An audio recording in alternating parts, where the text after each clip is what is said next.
KDA, we've been around since 1880, so we're one of the oldest trade associations in the country.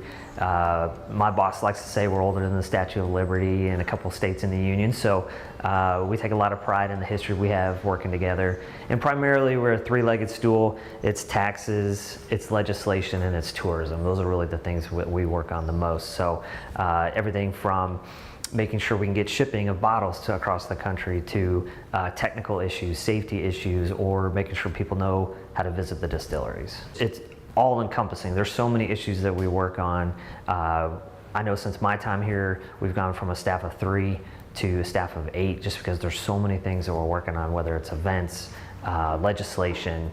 There's just so much that we needed the help here. So as the industry has grown, I think you've seen the KDA grow and adapt and evolve as well. So we have boss man Eric. He runs the show. I'm one of the senior directors and I do more of the tourism side. And we work with Mandy, who helps with member services and events, as well as Mary Gratzer, who does the Kentucky Bourbon Affair event.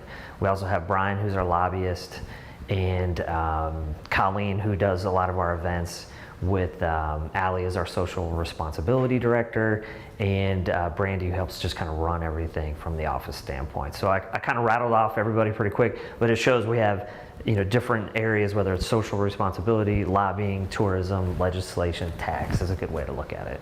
All right, so I'm the senior director, I know I always mess this up, senior director of the Kentucky Bourbon Trail Experiences. So my job is the tourism side for both the Kentucky Bourbon Trail and the Kentucky Bourbon Trail Craft Tour. That encompasses our members, big and small, and across the entire Commonwealth. So that's everything from the marketing, educational tastings, I do the website, I do the social media, events, fam tours for media that come in, just looking ahead to what other states and other attractions and destinations, marketing organizations are doing, working with our sponsors. It's a little bit of everything. So, and that's why I enjoy the job, is every day is definitely something different. Well, I kind of came into it from a different path. I think sometimes that's pretty common. I think you would agree in the industry, but once I was working at the Danville, Boyle County Convention and Visitors Bureau, bourbon was such a big reason why we were seeing visitors in our community, and just working in that realm for a while, when the KDA called and said, hey, do you want to work promoting bourbon? And I kind of said, well, when can I start?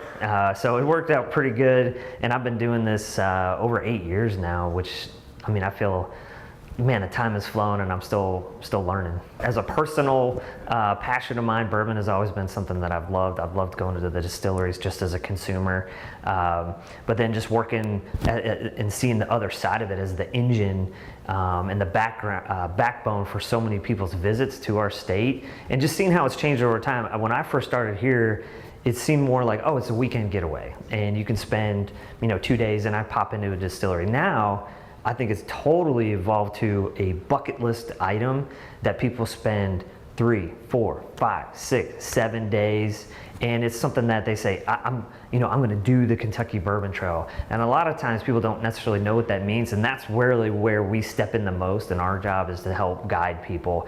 Because if you're from New York or California, you may not know what that means exactly. And so our office, I think, does a good job of breaking that down in a way that makes sense for people, depending on where they're going or how much time they have, or just those brands that they've always loved. I mean, that's been the biggest change, is people want to see, man, I really want to meet Jimmy Russell at Wild Turkey when he's sitting in the visitor center in Lawrenceburg. That's been very different from when I first started, when people are like, well, I'm in Kentucky, I'm just going to go, I think they make bourbon there.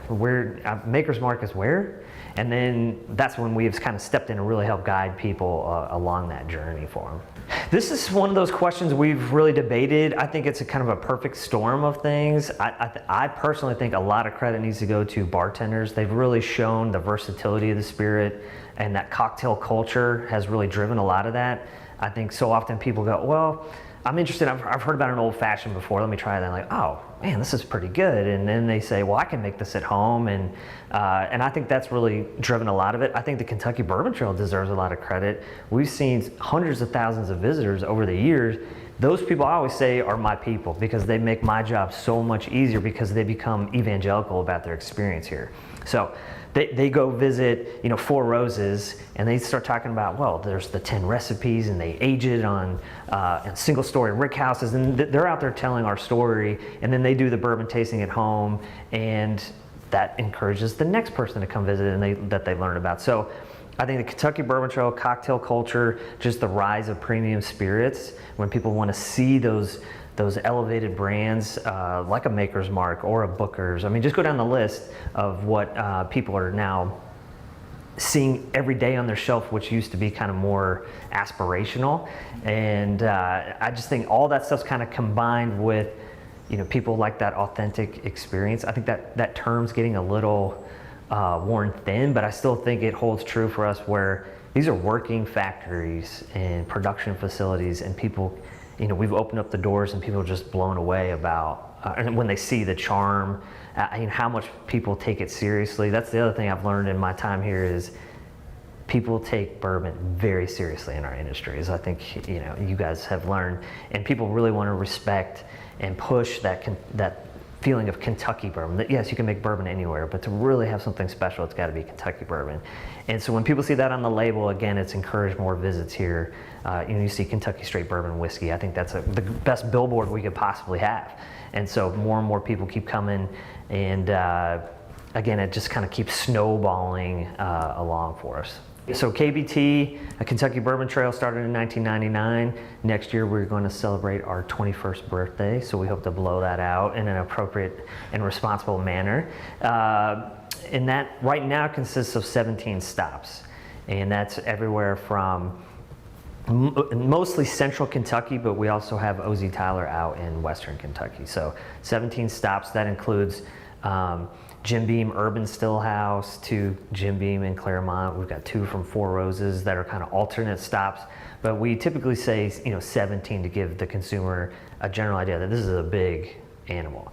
The Kentucky Bourbon Trail Craft Tour is a little bit of the smaller production facilities, and that's 20 stops right now. And the biggest change for them since they started in 2012 is we've gone to more of a regional approach, because 20 distilleries is tough, and that's over 400 miles of driving to get that done. So we've made it a little bit easier for people with 4 different regions, different finishing gifts, but then if you finish the whole thing, we'll give you a nice barrel stave with the 4. We're doing kind of a challenge coin thing.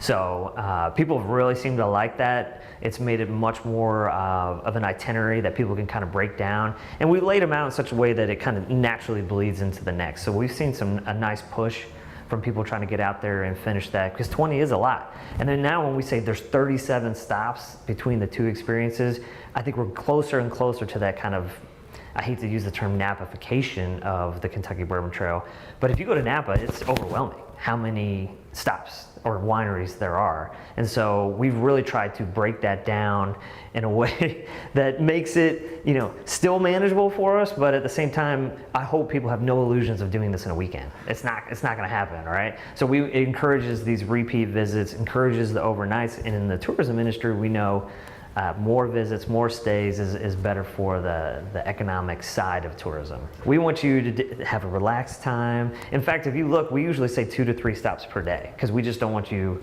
obviously from a responsibility side, but that's really tough. We want you to enjoy, come back, and I think our distilleries, that's been probably the biggest change that we've seen, is you can have a drink at the distillery.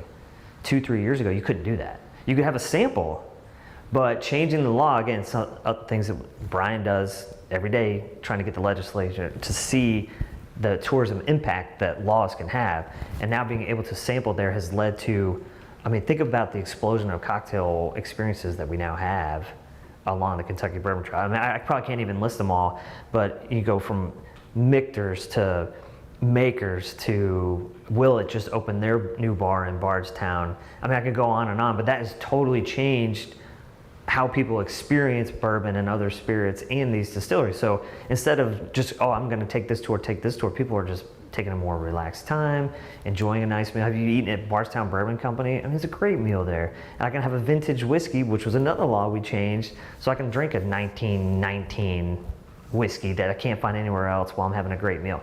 that has totally changed the whole vibe of our experiences, all for the best.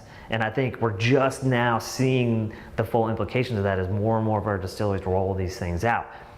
And it's been huge for our craft tour guys, because before you might see guys putting more production into like clear spirits that don't have to be aged.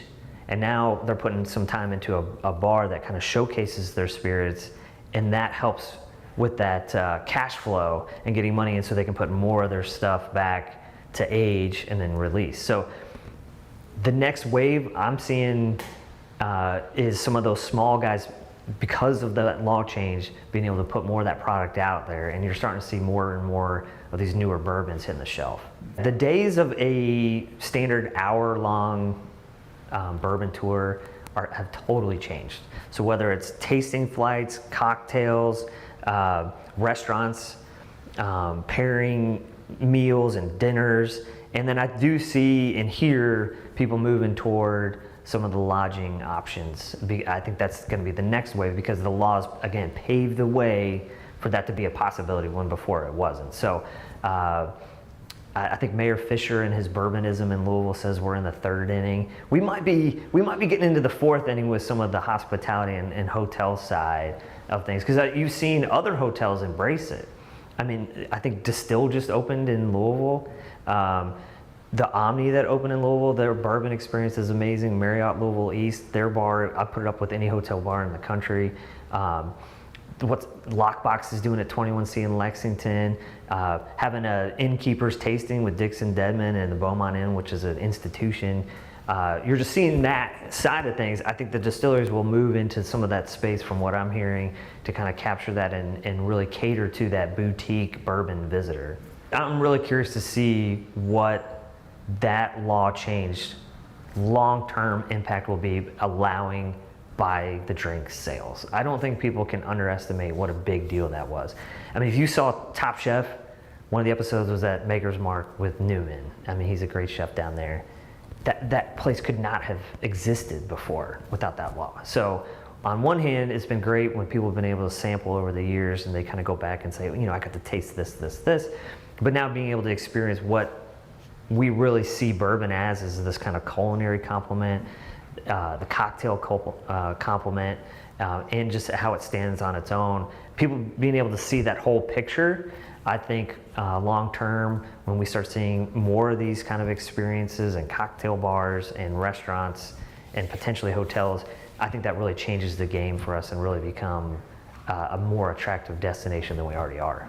That is the million-dollar question, and we do get that quite a bit. Based on what we're seeing from our recent production numbers, our guys are putting some barrels back to meet future demand. You got to have that aged spirit. It's not like evil vodka that you can just distill it and bottle it in that same day, right? So they need that time, and so it's a little bit of that kind of guessing game and forecasting, but everything we're seeing so far shows to continued growth. And as long as we can keep that international picture where we want it. As I said, the tariffs are a little bit tricky. We're still seeing the effects of that, but hopefully we can get all that worked out with the EU and other countries to lower those tariffs and then lower that kind of barrier to entry for some of our products over there. Craft tour tends to be a little bit lower in terms of visitation numbers, and they may not have some of the infrastructure that some of the bigger distilleries may have in terms of, hey, you gotta have a lot of parking, you gotta have a lot of bathrooms, stuff like that. Just the infrastructure of tourism, it's different when you're a Jim Beam doing 1,500 people on a Saturday. I don't know if Jeff and Pete and Bobby at Barrel House can handle that. That's tough, right? So it's a little bit of just the logistics of handling that many people really kind of help dictate that. And you got to make sure you've got that product for those people coming in. And some of the smaller guys don't quite have enough juice yet on the shelf to be able to handle that demand of people coming in, because there's the one thing they want on the Kentucky Bourbon Trail, it's bourbon. And if you don't have that, it hurts your Yelp review a little bit. Sure. I think when I started 8 years ago, our numbers, we were probably around 500,000 visits, I would say. And when we say visits, that's because most people typically go to multiple stops. And so we can't count each person, but we count visits. So this past year, we were over 1.4 million visits. That includes Kentucky Bourbon Trail and Craft Tour visitation. Craft Tour visitation is probably around 380,000, and then the bulk is with KBT. So, I mean, it just shows the demand that has gone up, and there's just more experiences. So there's just more to see, more to do. I think it's really helped our repeat visitors. We get more and more people coming back to say, oh, I just saw Rabbit Hole, what is that? And let me go check that out, or let me go see New Riff up in Northern Kentucky. So we've really seen good growth in that because there's just more to see, more to do. 2 years ago, we did an IQS survey. There are partners out of Louisville who did a full year of intercepts of people coming in, and we learned that it's from the tourism guys' standpoint, it's perfect in the sense that 80% are from outside the state. So we know they're going to be staying in hotels, they need accommodations. We scored a 99% would recommend a future tour to a friend or family member, which is unheard of. I mean, we were blown away by that. Our name recognition was great. They tend to be a higher demographic from the typical Kentucky traveler from what the state puts out on their profile of a visitor. So a little bit higher end demographic, and they're staying longer than a typical tourist. They're spending more than a typical tourist. So it's a very good brand of visitor that is coming in, and it just so happy to see that our name recognition was so high and people had such a great time while they were here and just would recommend it to other people. And as I said before, I think that's really helped with the growth is that word of mouth, because we don't advertise a ton ourselves, our brands do, but that word of mouth has really helped carry the growth that we've seen. Shipping's big. The number one thing people come in, because I said 80% are from outside the state, they fly in here, they go, how do I get this bottle back? And you go, where are you from? And they say, well, I'm from New York. Sorry. You're gonna have to check that in your bag. And I don't like to check, so you go through this whole thing with people. So we see getting more and more reciprocal states is a big push of ours. Right now there are 9 reciprocal spirit states. Wine has over 40. So if we can keep getting more and more states, that's more and more of our visitors that go home happy. So that's something that we work on coming up. A big project, not only on the infrastructure side that we're working on to make sure people are doing it correctly and legally, but just getting more and more states involved. I would say that's number 1 for us. Number 2 is FET reduction. I know Brian's working on that. That's a big deal for our distilleries. It really helps them grow and hire more people. So that it went into effect 2 years ago, and they're trying to get another extension coming up. That's not my department as much, but I just know from all our guys it is a huge deal, and that's across the country, big and small. It's a massive deal for us. So we'll see what Congress does. I came into it as a bourbon lover, and so to have the experiences that we've had on the job, kind of behind the scenes, are things that I'll never forget of working with these legendary people. Who you see names on their bottle and they're driving you around in their car. I mean, I tell the story all the time. When I first started, Wild Turkey's like, come on out for a tour. We'll give you, so you can kind of get a lay of the land. And I've been out there before, but I show up and it's Jimmy Russell. He's been a master distiller there decades. He's the oldest living master distiller in the entire spirits industry. And he's like, Adam, just get in my minivan. I'm going to take you around. So Jimmy Russell gave me a personal tour of Wild Turkey, my 10th day on the job.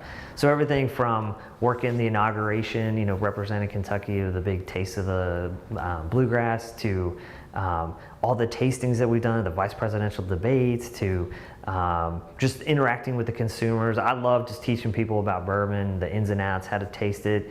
I mean, everything about the job is enjoyable. Everybody kind of knows everybody. I remember Al Young at Four Roses told me when we were doing interviews for UK's Nunn Center for the story side of things, oral history, and he said something to me that really struck you, and he said, this industry will make a fool of you if you think you know it too much. And so I think that's kind of true in the sense that even guys that have been master distiller for 10, 20 years, even Eddie Russell, who's been over 30 at Wild Turkey, still is like, man, I don't know anything compared to my dad. And I think that's really sat with me. You know, I've been here 8 years, and I feel like I'm just learning, because as I think students, I hope, learn is the variables. Just think about, not that this one bourbon tasted this way. How do our guys make it taste the same every time? When you think about the number of variables, whether it's the weather, the grain, where you're aging it, the yeast you use, I mean, just go down the list of all the stuff you're probably learning about. The biggest amazement to me is that Kentucky bourbon tastes consistent. For sure, I can think Chris Morris, who's the master distiller with Brown-Forman and Old Forester of Woodford. When we just started, and that's really when I kind of came along, when we started seeing some of these small guys, we changed our bylaws to make sure we could incorporate them. And I remember a couple of the craft guys said, well, what if we just started a secondary tour to help complement the Kentucky Bourbon Trail? And we'll call it something like maybe the Craft Tour. And they said, we'll work on this. And this was Paul at MB Roland. He said, we'll work on this for maybe 2 years. And our board said, you got 6 months, to me. And we came pretty close to getting that done, to creating this whole new thing. And that just shows that they are very welcoming. They want this fraternity to grow, and because we all kind of rise together. That is one of the things we say all the time, is that as a category, you know, all ships will rise. And I think people realize that the category of Kentucky bourbon is something very special, and they want to help all of our members get to where they want to go with that brand of Kentucky bourbon. So everyone's very welcoming. When you've been in the industry for a while, if you can help pass on anything. And these guys call each other all the time. Yeah, hey, I've got this issue. Can you help me with this? Or, you know, my rye is doing this. Or right now for us, it's warehouse. You know, working on warehouse safety and some technical stuff. Everybody's at the table. How do we figure this out? How do we make this better? So that's why I always say my job is pretty easy when you have this level of unity and collaboration. If we didn't have that, I don't think Kentucky bourbon would be where it is today, for sure. My best advice would be, think of the whole picture with bourbon and try not to be pigeonholed into one section of it. I mean, if you're on the production, chemistry, or science side, you really need to learn that other side, the marketing and the hospitality side, and vice versa.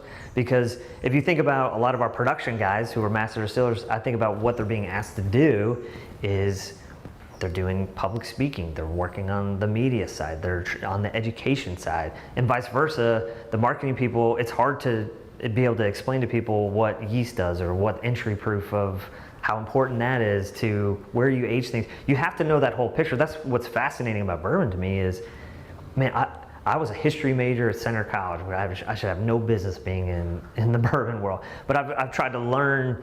I knew more of the kind of liberal arts part of my brain. I've really tried to embrace and learn more of that science side. And I would encourage students to do that, particularly with the hospitality sector. So it goes beyond the classes that you're taking, but if you can go into Moonshine University and take their executive bourbon steward class, I think I wish I had known to do that, where I could get a full day education about how to taste and how to tell people and teach people how to taste and what I'm tasting. It gets really into the specifics of that stuff, of that kind of hospitality mixed with the science of what we do. So that's a long-winded way of saying, just think of the holistic approach to bourbon, because bourbon is a product. So there's the production side, but you got to think about how it's marketed and how you educate people about it, because it's still a bit of a mystery to some people. I've learned that I'm so close to it, I'm blown away that people don't know, oh, Basil Hayden is 80 proof, high rye bourbon, and people are like, who makes that? You know, we're still in the beginning of all that kind of stuff, and so the more you can do to educate yourself on the brands, the science, how to teach people about it, I think you're going to be better off. You're going to be much more a marketable person, because the people that I look to work with when we've hired people or interns is, how much do you know about the brands? How much do you know about the history? Can you talk about the science and production side? So think about the whole picture when it comes to this wonderful product. I think the hospitality probably comes first, because I feel like if you don't have that mindset and you don't have that desire to teach people and welcome them and really kind of share what I think makes Kentucky special, and when people come here, the product's just going to fall by the wayside. And I think you can learn about the product. I mean, that's the part you educate.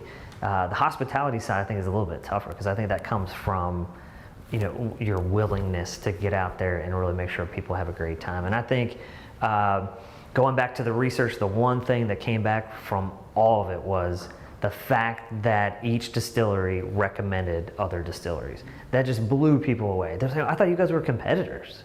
But when you have people ending a tour saying, go see our friends at Peerless down the road, or go see whomever, our visitors just, it kind of short circuits their brain a little bit. Like, that just shows that hospitality.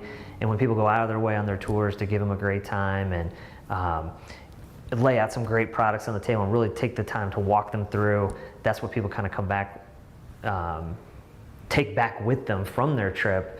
Man, Kentucky was really just, everybody was great. My tour guide was great, products were great, and I had this whole experience with these hotels and restaurants that have really stepped it up. Because, for me, winning is when everybody's singing from the same page when they're here. Because I've learned from other tourism attractions, like in the wine industry, everybody is so knowledgeable. From the taxi driver to the bar, everyone has an opinion about wine. We just want to make sure when you come to Kentucky, it's like, oh, this is the birthplace of bourbon. This is the home. Everybody knows everything. I want our visitors to go, man, even my Uber driver was telling me what distilleries to go to, and he knew that bourbon could be made in other states, or knew the definitions, 51% corn, all that stuff. I think that's a big deal, and that's where I think the students come in. It's Moonshine University, it's the distilleries themselves, it's all our partners. If we can keep creating that feeling that this is the mecca of bourbon, then I feel like I can retire a happy man.